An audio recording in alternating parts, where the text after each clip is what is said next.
Welcome back, everyone. Coco here with Advo from Evil Guacamole Gaming, and we're continuing Cupid. If you saw our last episode, we had a very interesting little piece that Well, it's I, very cynical. yeah, it's a very, very cynical, but I don't know. As I have mentioned before in this playthrough, I have very little experience with romance. I've personally only been in two relationships before, and they've lasted pretty long. Well, one was 3 years, and the other was 6 years. But with the exception of the first one, which it did have some bumps, but they came from both sides, and it was just stupid stuff that came from us being so young at the time, and nothing particularly serious. I've never really experienced like all these serious arguments you so often see in romantic relationships, which is perfectly normal. I mean, they happen. They happen with friends, they happen with family, they happen with lovers. But for me, it's always takes a very different tone when it happens between people in a romantic relationship. And I'm not even sure why I kind of approach that differently. But so often, when I see people sticking in relationships that I personally feel definitely won't work out, or at least that's the way that it seems to me, I get very confused as to why they stick to it. I guess that might be part of the reason. I feel like in friendships and familial, in my own experience and from what I've seen, people are more likely to address the issues at hand, whereas in romance it tends to be ignored, which is what we're seeing here. Guijam, instead of trying to continue to address the issues that's between them, just did what he felt would placate Catherine, which is a really Yeah. bad thing to do. Yeah. Um, I, on the other hand, am an old hat at this. I have had quite a variety of experiences. I mean, I've been married for, gosh, it's like a lot of years. I've been, I've been with. I should specify. I've been with my wife for like let's see, 9-ish years. Hmm. Yeah. Um. Yeah, it'll be 9 in March that we've been together. Um. Uh. And besides that, I've had relationships that are long distance. I've had relationships that when after they end, I've been friends with the person for a long time. I.e., the one of the most common guests on my channel, Emily, is a former girlfriend of mine that we were together for a year, 2-ish. Got back together for or kind of did for a short period of time again, and then just that didn't, you know, You it all just, worked out fine. yeah, you just realized you were better as friends. Yeah, there's a lot of difficulties for making that as a romantic relationship. I suspect, not the least of which is the fact that she probably didn't realize it at the time, but she does now identify as demisexual and whatnot, and um, I think, also, I think somewhere along demi-romantic type of thing. So, like, but um, we had a good time as that, and we have a good time as friends. So, like, it's all good. Yeah. Um, I mean, it's such a healthy relationship that me and my wife uh, visit her multiple times. When she used to live only a couple hours away, she's now moved much further away. So that's probably not going to happen. But you know, Yeah, that's yeah. good. Um, So, yeah, but what would you say your thoughts on this are? Do you think that people tend to sort of brush things under the rug more often in romantic relationships? Well, I think one of the big things is that there's often much more at stake with romantic relationships, especially once there is tie-ins of things like that boil down to economic concerns, i.e., where do I live? What will, will I be able to support myself? Can I, if I am not working currently because of being supported by this person in this relationship, can I get back into a job quick enough that I'm not like in bad shape? This gets more complicated with also including children, but even without that, I mean, there's a social setup that like um, we we have a culture that puts a lot of emphasis on your romantic attachment to the point where it can feel like you feel expected to continue through them and whatnot. So yeah, I think people have a lot of reasons to try and make romantic relationships work. There's also, especially with those economic situations, there's a lot more difficulties involved in the romantic relationship that isn't there in a friendship. Like, I mean, just like all you have to do is try to be roommates with your best friend to realize that you know living with somebody can also be difficult. My best friend being Tom, and it was uh, difficult. I lived with him for a few months, and there's other things that had to do with it being difficult. But even though we're best friends, it was still difficult because we're very different people when it comes to how to manage space. Yeah. Um, like I'm a very not neat person, and um, you know that can be difficult for somebody who is uncomfortable with that. Yeah. Yeah. Oh, hey, speaking of which, sorry, Tom. Oh, Uh, rejected. yeah, it at any rate, like, but it was when that became a problem, it was a lot easier for me to go like, okay, Tom, this isn't quite working. But so I'm gonna try something different with my life right now. But it was definitely fun to live with you for a few months, and it was like, yeah, okay, because there's no expectation that there would be any change in our relationship when when that was done, like, because again, you got all that connections with romantic, so there's a lot of pressure to make romantic relationships work that exists outside of what actually makes a relationship of any type work. All um right. All right. Yeah, I can. I can see that. I can understand that. there's also the like the this yeah, there's definitely a problem with Gujem is not it's hard to pronounce that correctly. um I'm not even sure if that's how it's pronounced. That's it that's just sounds good. how. It sounds good. It sounds very French. um that there's blurred, sorry, AD moment, holy crap. um It's that that that there you can get into weird situations where both people are actually actively abusing each other.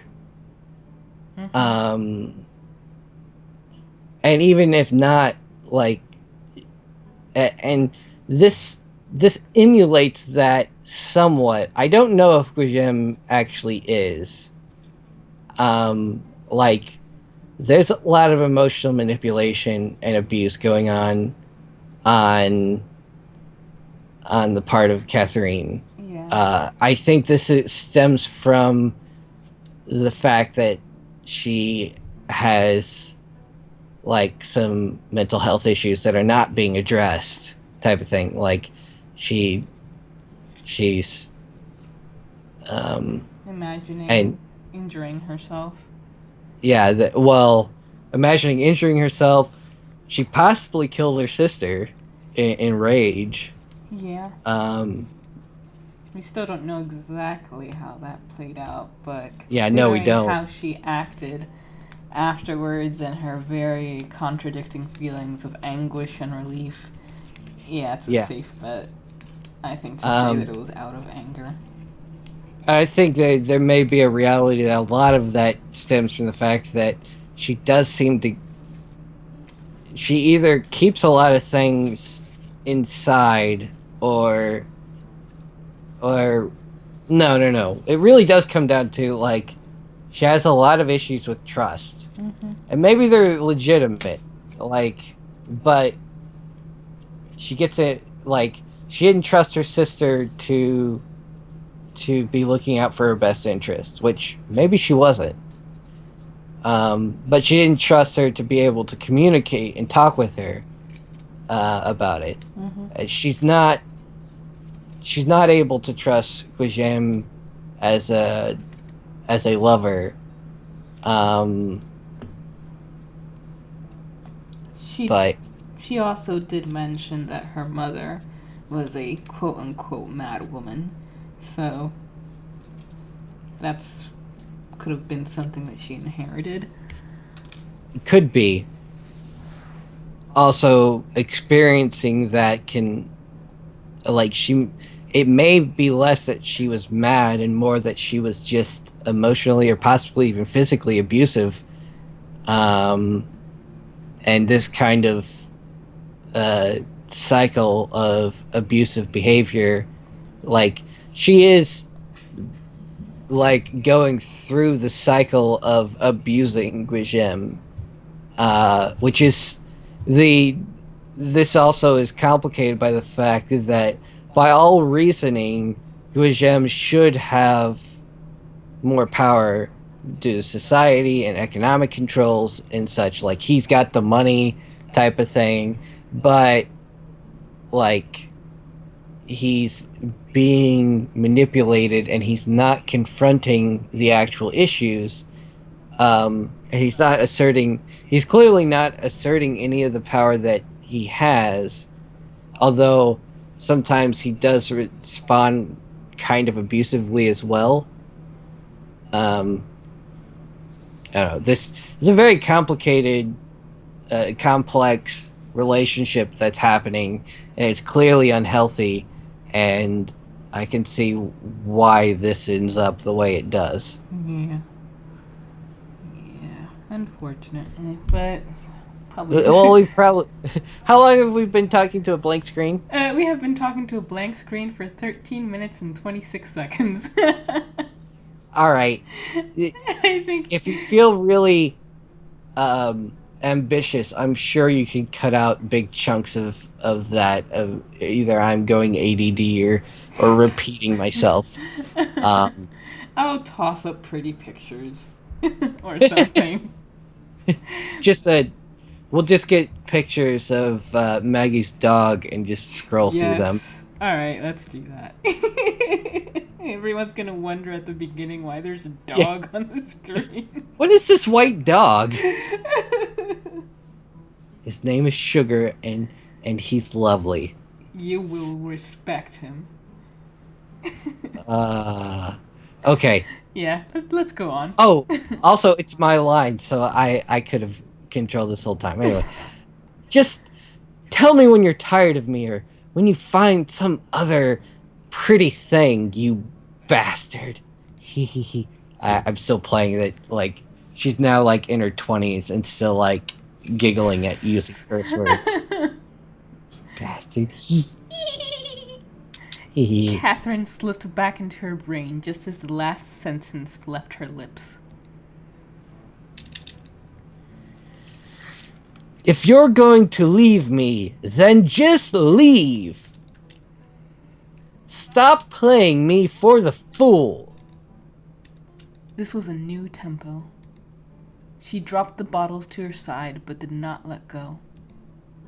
He noticed the change of song and timed his step accordingly. I never once thought or treated you like a fool. I love you. I'm never going to leave you. New tears churn and bubble from her eyes. I thought that said chum. The kerning is a little Iffy at little parts. tight. Liar. It was her turn to leave this time, and she did. He was left to perform a solo. Don't need to know that Contemplation, game. regret, penance, Oh, okay. a vow of new beginnings forming in his head. Kath? Also, okay, I think this may have been where I was trying to get to with my dragging things on, is that this scenario is something I've kind of been in, and where there's like this cycle of this. It's difficult to know how to break through that, or to even recognize that you need to. Mm-hmm. I think maybe I have some more to say on that, but maybe save that for another episode, since we already have a 13-minute block of me babbling on. Sounds good. See, Rosie Wosie. Catherine stumbled into Rosa's room that evening, drunk to high heaven. Her half-lit eyes surveyed Rosa's meager space. I'd rather be high to drunk heaven. She let herself fall on the bed, regretting it instantly. The ceiling spun in a waltz of throbbing headaches and acid-laced throats. Bad idea. Catherine stood up, and her wobbly legs tripped her. Rosa caught her and sat Kath on her small bed. My goodness, you stink of alcohol. She propped some pillows behind her back and fixed the stray hairs that littered her face. Thanks, hon, you're a dear. How much have you had, Kath? Catherine counted on her fingers. Never mind. This? Would you like some water? Nope. Interesting. Huh? I can almost hear liquid sloshing around my brain when I shake my head. Like this. La, la, la, la. Oof. Rosa pursed her lips.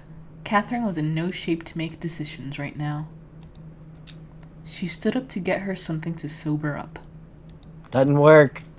But Catherine grabbed Rosa's hand and tugged at it gently. No. You sit.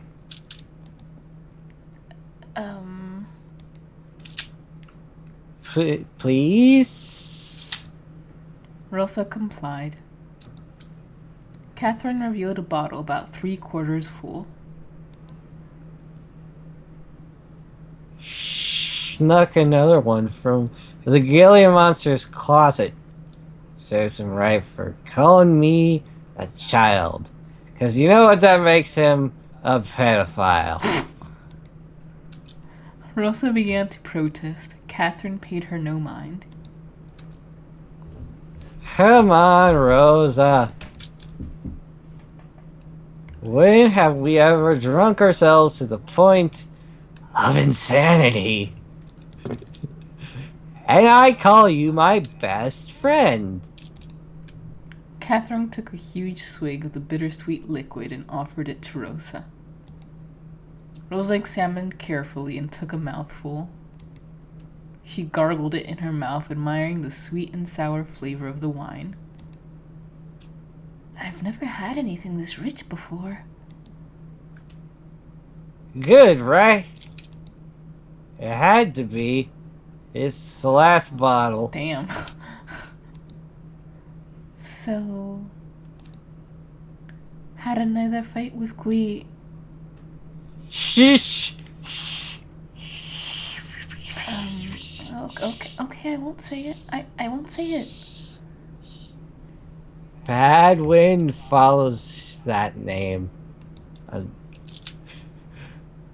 Also, just imagining like Catherine is like started out with the finger at her lips, but like basically shoved it onto Rosa's face with the shh.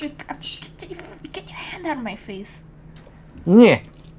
I'm not talking about that egocentric pompadour tonight.